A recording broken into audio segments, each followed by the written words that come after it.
True Crime South Africa is published in conjunction with Arena Holdings, publishers of Times Live, Business Live, Sowetan Live, and others. The opinions expressed in this podcast do not necessarily represent the views of Arena Holdings and its affiliates. It simply cannot be real. Just a month before, a similar scene of horror had presented itself. What terrifying legacy was left on this farm? What secrets did this land hold that could be causing this chain of horror? Is the very soil beneath their feet cursed? The truth, though, is less mystical and far more human, although no less difficult to comprehend.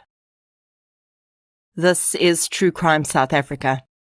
I'm Nicole Engelbrecht, and you're listening to episode 99 and a half, The Murder of Arnold Schultz.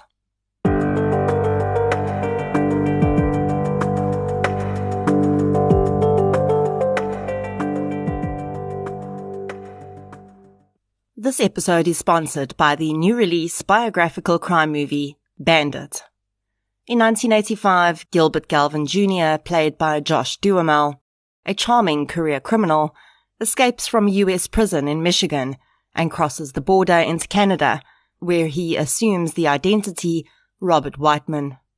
After falling in love with Andrea, played by Alicia Cuthbert, he turns to robbing banks and discovers he's very good at it.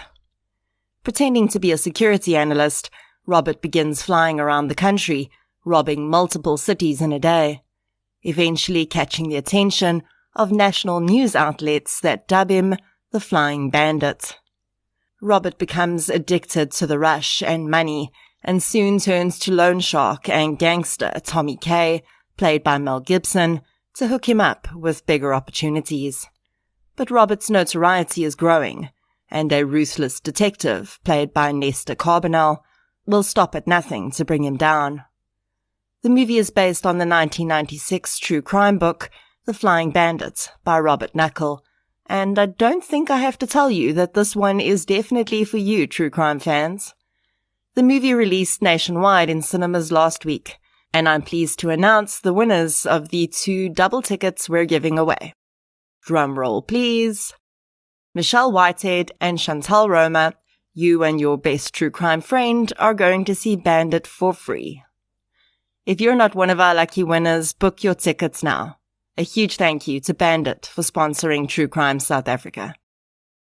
Now, if you're looking at the numbering sequence of this episode and thinking, okay, it's finally happened, Nicole has finally completely lost the plot.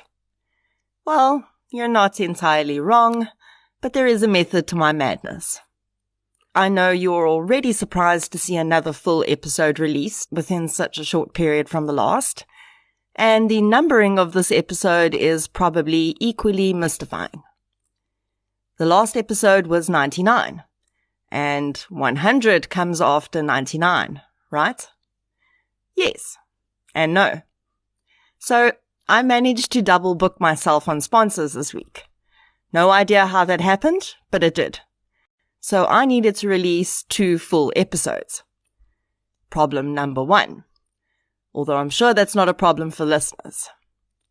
Then, this week's episode happened to be number 99. And if I released 2 episodes, then this one would have to be number 100. But I've got something very special planned to celebrate episode 100 of True Crime South Africa. And that can't happen this week. So here it is. Episode 99 and a half. Problem solving at its best, right? Just go with it. The case I'm covering in today's episode is actually 2 cases. But I'll be focusing more on the second, as the first is still ongoing in court, despite having occurred 10 years ago. It is impossible to tell one story without at least telling part of the other, though. But I'd like you to keep in mind that the defendants in the first case are still innocent until proven guilty in a court of law. My sources for this case include an episode of Die Staat Teen, as well as several media articles. So let's get into episode 99.5, The Murder of Arnold Schultz. The following episode may contain sensitive material, including descriptions of violence, sexual assault, or graphic descriptions of injuries to victims. If you feel you may be triggered by such material, please consider this before accessing our content. To access trauma counseling or services, please see the helpline information on our show notes. Arnold Schultz lived on his farm in Philippi in the Western Cape for decades. Philippi is built on the Cape Flats Aquifer, a vast underground water reserve that feeds the Philippi horticultural area and enables farmers there to produce multiple crop cycles each year.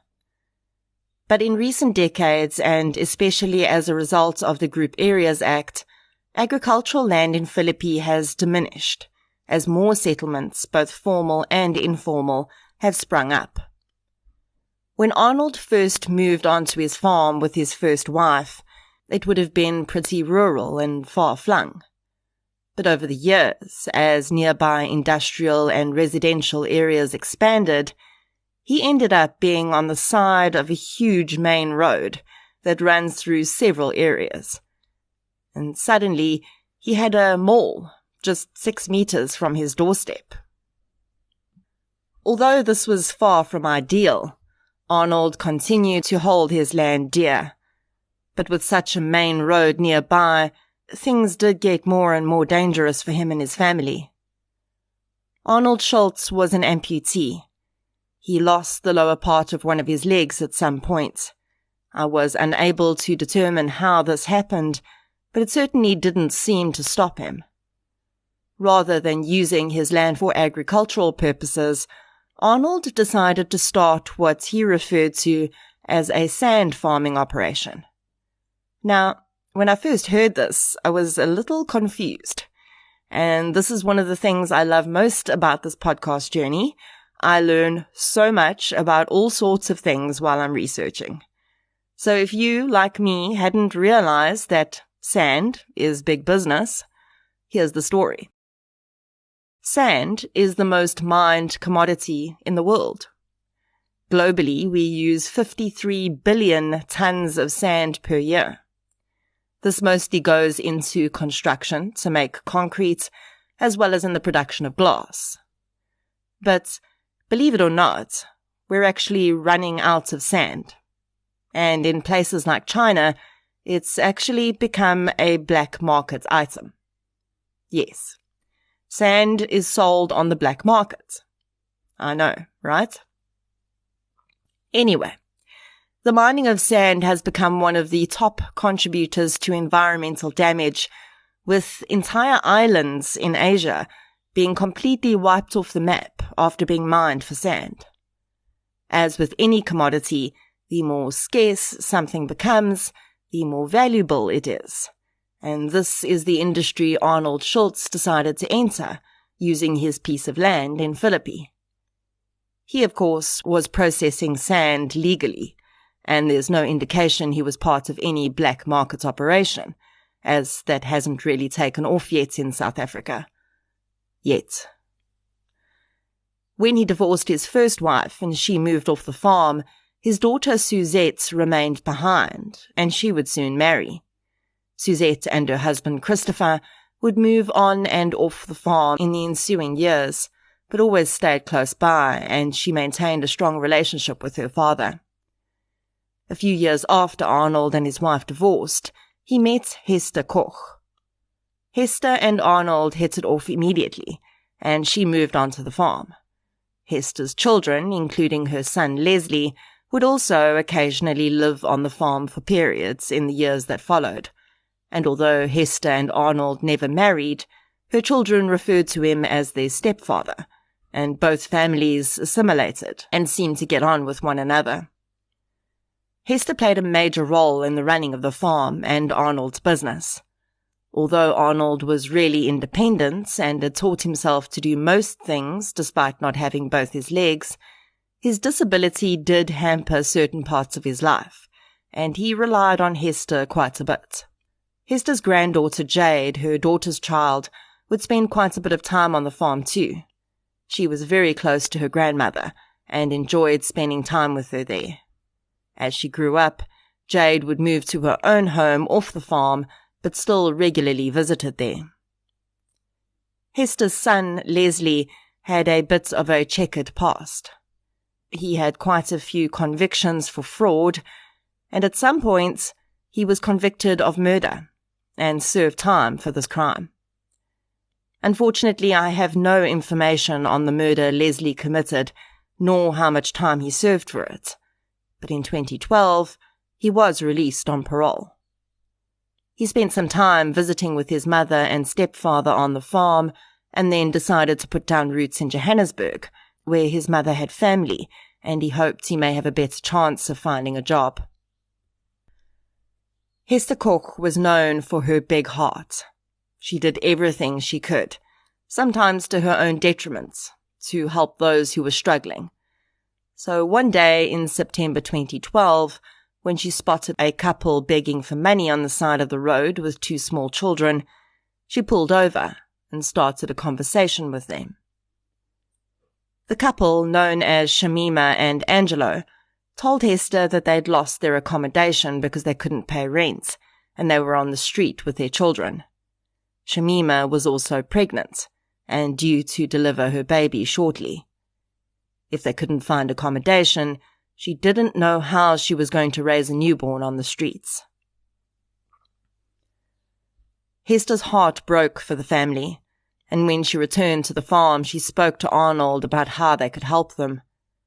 The farm had several outbuildings that, although not in use, with a bit of TLC could certainly be livable, and Hester suggested they let the couple move onto the farm until the baby came and they could get back on their feet.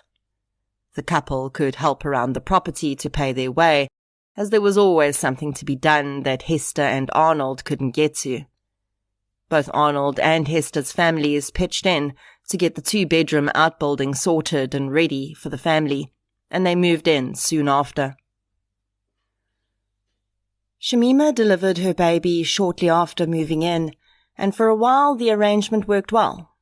Soon, though, it's alleged that the couple started to behave poorly. Hester came to realize that one of the main reasons the family was down on their luck financially was that one or both of the couple allegedly had a drug problem. It's alleged that they began to regularly use drugs on the farm, and Hester had had enough. She gave the couple notice that they needed to find somewhere else to live.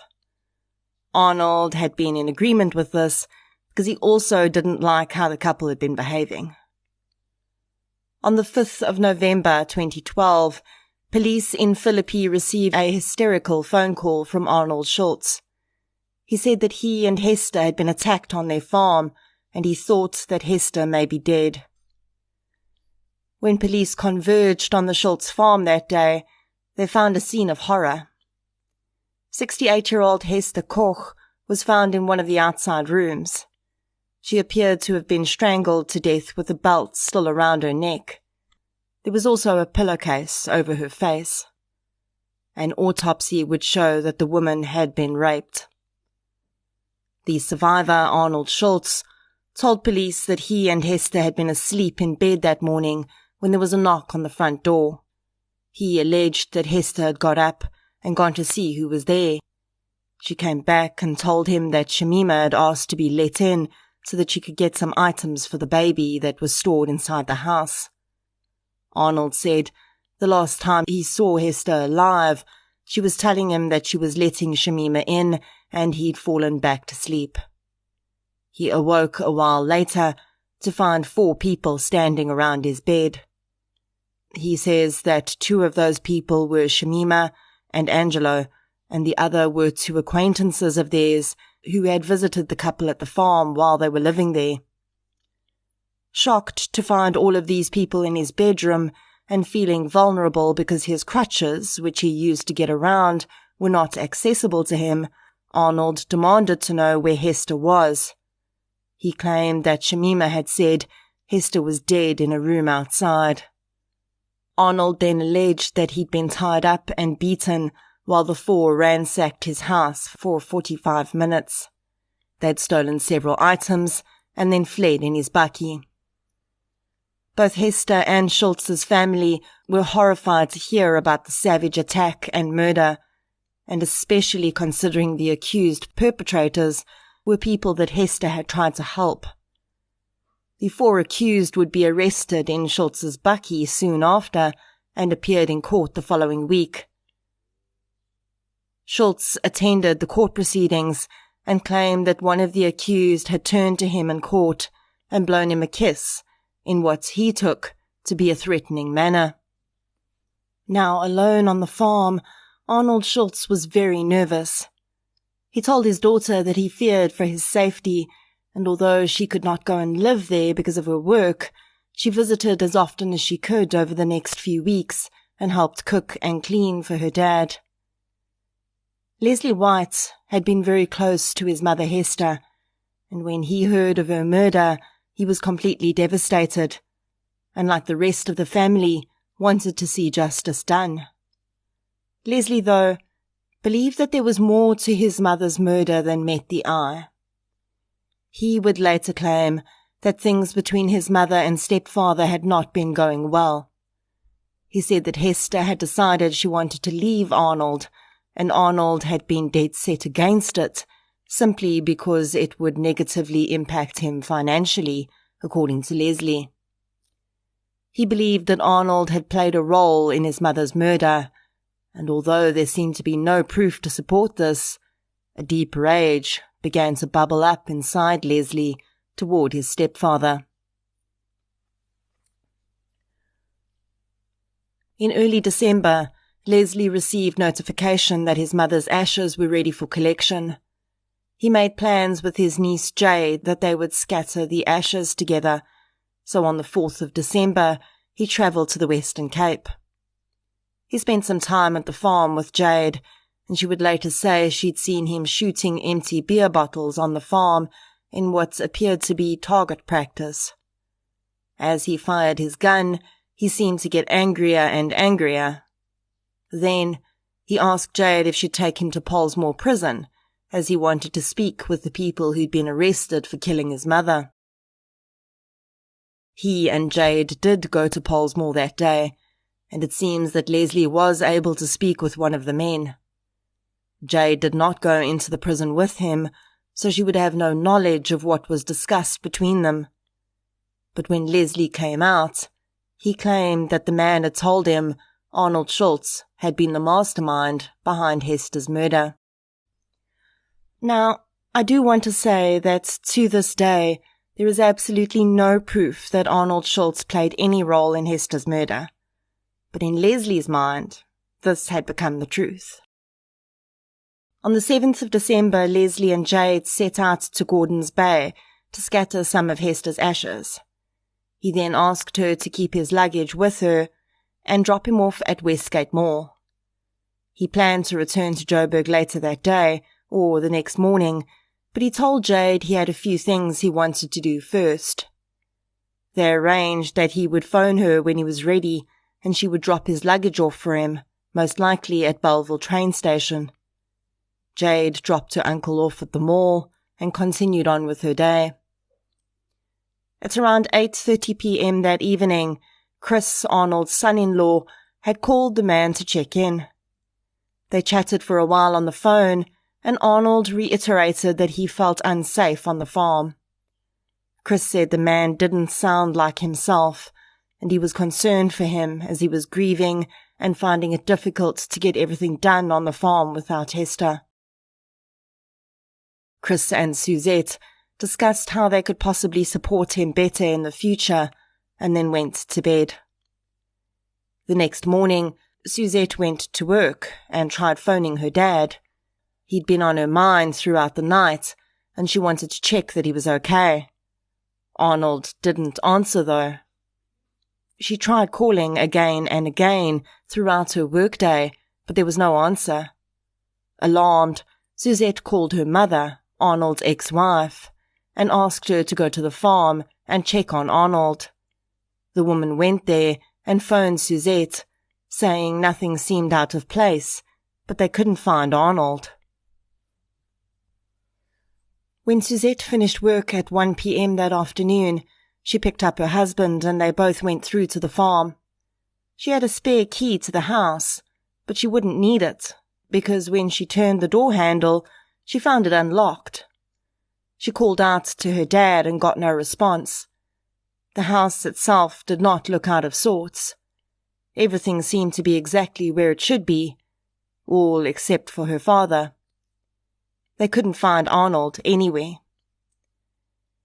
In the bedroom, Suzette found her dad's favorite hat on the bedside table.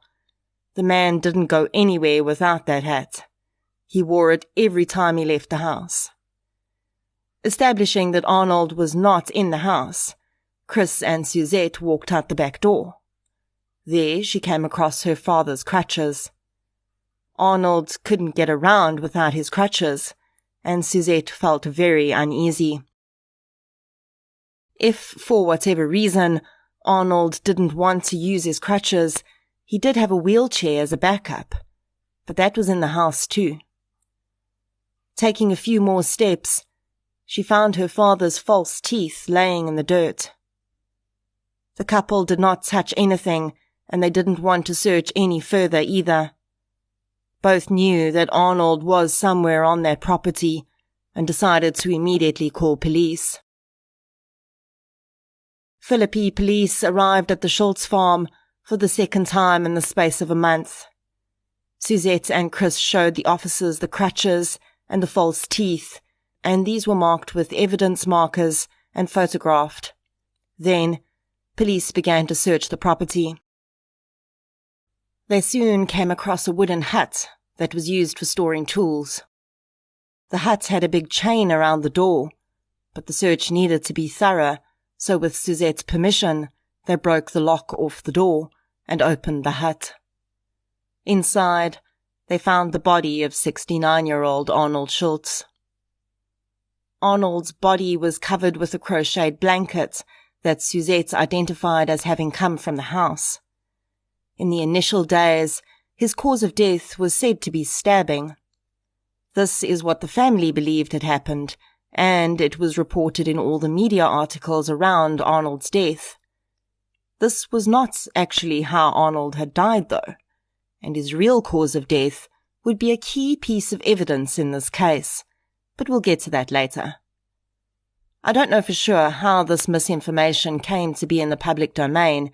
It may well have been done purposefully by the police to use as guilty information.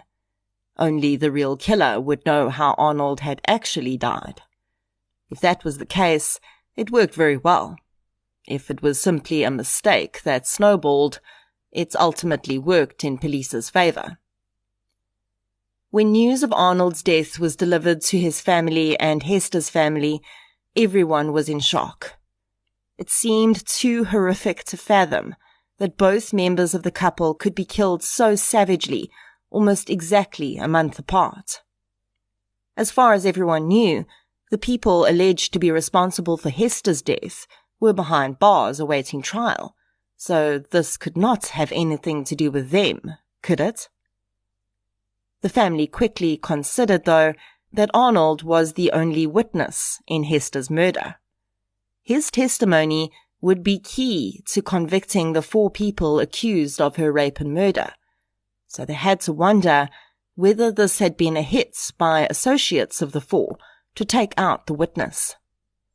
Jade White told journalists that she was angry with the police for not having put Arnold in witness protection. He had clearly been at risk, and now he seemed to have paid with his life. While investigators certainly considered the possibility that Arnold's death was linked to Hester's ongoing murder trial, and that was one avenue they explored, they also could not pigeonhole their investigation. They couldn't rule out the possibility that Arnold's murder was not at all related to him being a witness. So they set about trying to figure out who Arnold Schultz was, and who may have wanted him dead. It would be in conversations with Arnold's family members that Leslie White's dodgy history came up. Police had had no reason to initially look into Leslie when his mother was murdered.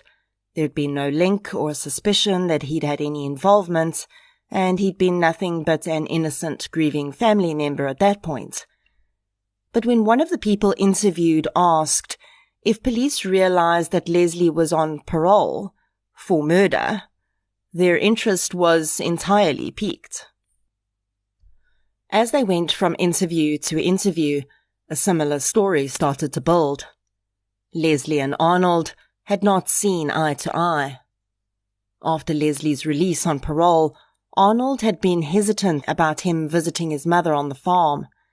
Then the detective on Hester's case recalled that Leslie had had a theory about his mother's murder having been orchestrated by her husband. He'd been quite pushy about the point, saying that police needed to look into Arnold's possible involvement. They had, as a courtesy, and found no proof that Arnold was anything other than a victim. But now they wondered if Leslie had accepted that, or if he'd still held a grudge against his stepfather. After Arnold's body was found, police had confirmed that Leslie was back in Johannesburg, but Jade gave an honest statement to them about the days leading up to Arnold's death, and they realized that Leslie White had in fact been in the Western Cape at the time of the murder. Jade White had absolutely no understanding of the value of the information she was giving police when she told them about her interactions with her uncle in early December. She was simply being honest, but her information was golden. She told them about Leslie coming down to spread his mother's ashes. She told them that on the day Leslie arrived, he'd been at the farm with her, and she'd seen him shooting beer bottles. Then she told them about the visit to Polesmore. She relayed how they'd spread Hester's ashes in Gordon's Bay, and then she dropped Leslie off at Westgate Mall. She told officers that at 11 p.m. that night, her uncle had called her from Belleville train station. He asked her to bring his luggage to him. She had gone with a friend to meet him and delivered his bags. Leslie had said that a friend of his was coming to pick him up, and they were going to drive back to Johannesburg together. Jade had wanted to wait with her uncle until his friend arrived because she was worried that he would get mugged, but he'd insisted that she and her friend leave, so they did. She said that Leslie had seemed really jumpy or nervous about something, and she thought it was because he was there at the station alone, but he'd still insisted he didn't want her to stay. That was the last time she saw her Uncle Leslie. Police considered the timeline. Arnold Schultz had to have been killed after 8:30 p.m. when he got off the phone with his son-in-law. If Leslie White had been dropped off at Westgate Mall that afternoon and was seen at Belleville Station at 11 p.m., he had more than enough time to have killed Arnold Schultz. Westgate Mall was just 6 meters from Arnold's property. With what they felt was significant enough evidence to arrest Leslie White, at the very least of being in possession of a firearm which went against his parole conditions, Leslie White was arrested and brought back to the Western Cape. Leslie denied any involvement in the murder of Arnold Schultz. Police did not find a firearm on his person when they arrested him, but they did find shattered beer bottles and bullets on the farm in the same place Jade had said her uncle had been target shooting. They considered this sufficient evidence to initially charge him with unlawful possession of a firearm and ammunition, and his first court hearing would blow the murder part of this case wide open. During the first court hearing, it was mentioned that Arnold Schultz had been murdered on the farm on which Leslie White had been seen illegally in possession of a firearm. Also in this hearing, the family of Arnold heard, for the first time, that Arnold had not died of stab wounds. He had been shot, once in the back of the head. The news of the real cause of death soon spread among Arnold and Hester's family, and when Hester's sister in Johannesburg heard this, she was horrified and immediately contacted police in the Western Cape. The story that emerged from Leslie's aunt would stitch together the entire case. Leslie's aunt said that her nephew had phoned her on the morning of the 8th of December to say he was on his way back to Johannesburg in a taxi. She'd been really concerned about him driving in a taxi, as she knew them to be notorious for poor driving, especially on the long road, so she'd called him regularly to make sure he was okay. When she called him at 10:30 a.m. that morning, he said he was in Bloemfontein, and the taxi driver was driving really badly. He mentioned to her that he'd been informed that Arnold was missing and that his house had been ransacked. Leslie had eventually made it back to Johannesburg safely and went to stay with another family member. His aunt had visited him there the day after he arrived, as she'd asked him to bring a family recipe book back with him from the Cape, and she needed to fetch that. She said that Leslie had seemed completely fine when she saw him that day. Then, on the 18th of December, he'd arrived at her house unannounced at 2:30 a.m. She'd been quite angry with him for waking her up, but he'd acted like it was nothing out of the ordinary and clearly needed to talk, so she sat up in the lounge with him. Leslie had started to talk about how he believed Arnold had been involved in his mother's murder.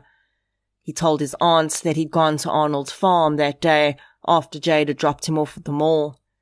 He said he wanted to scatter his mother's remaining ashes under a big tree on the farm that she loved to sit under. But when he arrived and Arnold saw what he was doing, the older man had freaked out and shouted that he shouldn't dump that stuff on his farm. He could dump it on the sand heap if he wanted to. He told his aunt that he'd become extremely angry, but that was all he said at that point. Then the woman said, as he was leaving, Leslie had blurted out, "Okay, I admit it. I did it. I shot the bastard. I lost it when he spoke about my mom like that, and I shot him." Leslie's aunt said she'd honestly thought Leslie was talking nonsense. He was well known for telling tall tales, and she said he'd always wanted to be the family's hero ever since he was a little boy. Added to that, the fact that she thought at that time that Arnold had been stabbed to death, so she put absolutely no credence in the confession. When she heard that Arnold had actually been shot, though, her blood ran cold. As much as she cared for her nephew, she knew very well that he was entirely capable of murder. He had done it before, after all. With the statement on record, prosecutors knew that they had more than enough to add murder to Leslie's charge sheet.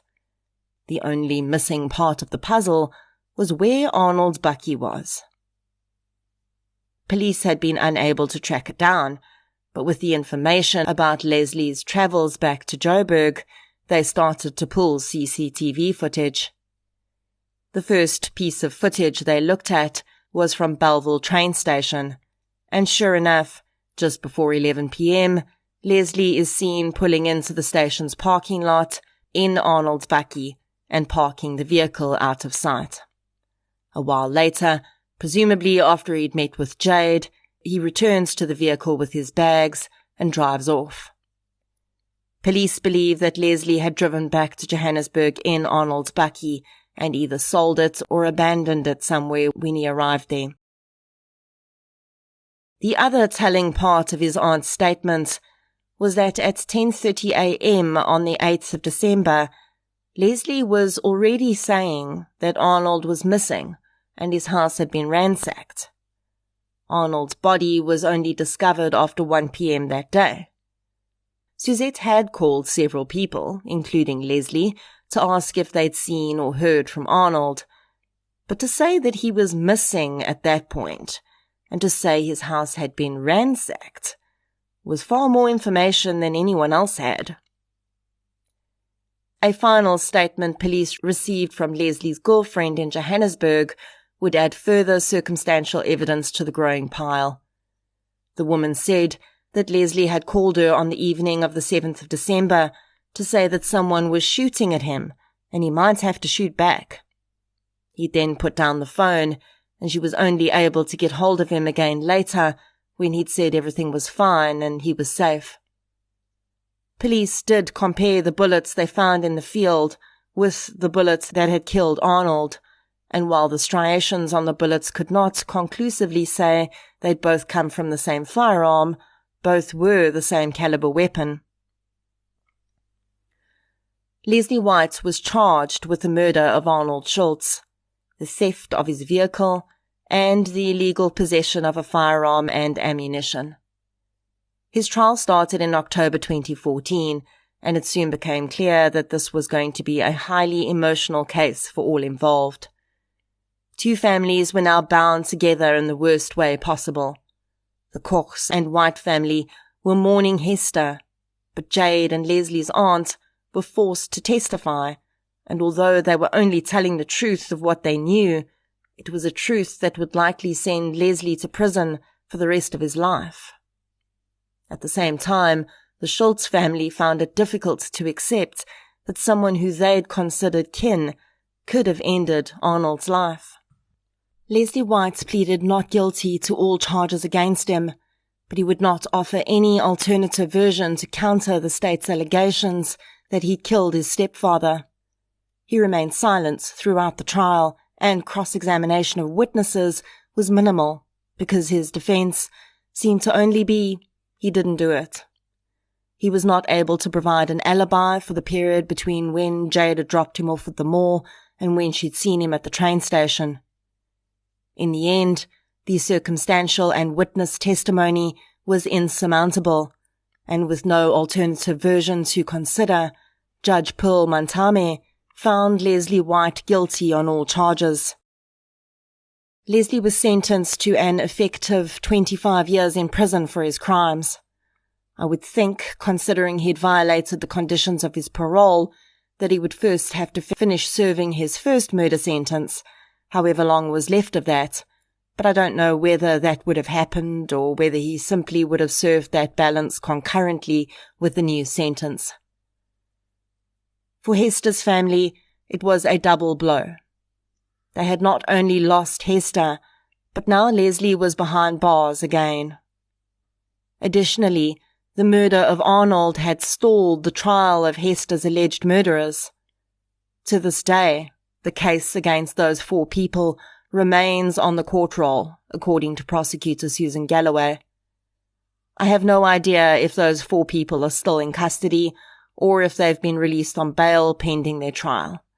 I highly doubt they would still be in custody, as their lawyers would no doubt have been able to argue that their right to a speedy trial had been impeded upon. In fact, I'm surprised that 10 years later, this case is even still on the roll, and has not either been withdrawn pending further investigation or struck off entirely. I can see how the case against the 4 may be flimsy without Arnold's testimony, if there was no physical evidence, but they were found in the stolen vehicle, and Arnold's statement is still on record. Either way, Hester has not received the justice she deserved, and as much as Leslie may have believed that he was carrying out justice for her, he was not, because whether or not there was any link between Arnold and Hester's murder, Leslie White had no right to kill him. I will say that I have spoken with many family members of victims who've told me in confidence that killing the person who killed their family member had crossed their minds more than once. And I get it. Especially when we see people getting out on parole and doing it again, like Leslie White. Which is the horrible irony of this case. Leslie White was the wronged secondary victim of his mother's murder. He was the victim's family member. But he also came to represent the very reason that families sometimes consider such extreme measures when he had the privilege of being released on parole, and instead of continuing on with his life, he became a murderer again. I cannot conclusively say that Arnold Schultz was or was not involved in the murder of Hester Koch.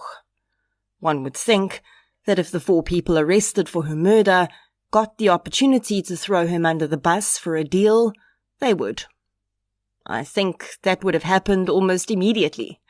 One of those four would have cut a deal. The other part of this is that Leslie White did not attempt to present any defense. Why? If he had really killed Arnold Schultz in a rage, believing the man had orchestrated his mother's murder, why did he not use that as a defense in court? It may honestly have worked. If he'd brought the accused, who he claims told him in Pollsmoor that day that Arnold was involved, and made him testify to that, that may have counted in serious mitigation for him. But he didn't. He sat there in silence and simply claimed he was never there. In addition to that, he proclaimed that he was angry with his niece and aunt because they testified against him. But they had no choice, and they did feel terrible about it, but they had to tell the truth. It may be unfair of me, but honestly, if Leslie White had not been a career criminal and a paroled murderer, I may have given him the benefit of the doubt. I may have thought, maybe this son, so caught up in his grief, just wanted someone to pay, and was entirely convinced that Arnold was involved. Even then it wouldn't make it right, but I may have been able to put myself in his shoes to a certain extent. The fact that Leslie White had killed before, though, really does put a spanner in the works. Had this become his way of sorting things out in life? Was past behavior just the best predictor of future behavior?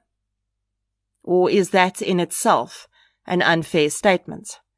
And should that not even be taken into consideration?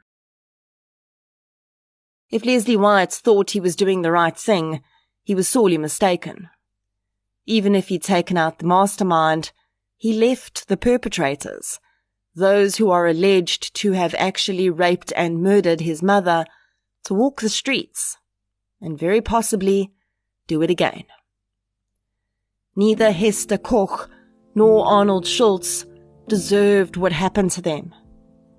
And although their murders were completely separate events, it's certainly true that if whoever killed Hester hadn't done so, then Arnold's murder would never have happened. Or maybe it still would have. I guess we'll never know.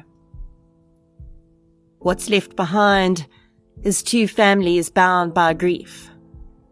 One still hoping for justice, and the other having received it. But neither one wins. Both lose. Everyone loses. Especially Hester and Arnold. Hester Koch, Arnold Schultz, rest gently.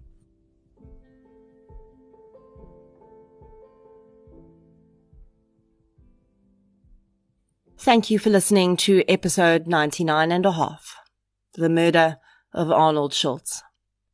If you'd like to hear more victim-focused true crime content, please subscribe to True Crime South Africa on the platform you're using to listen right now.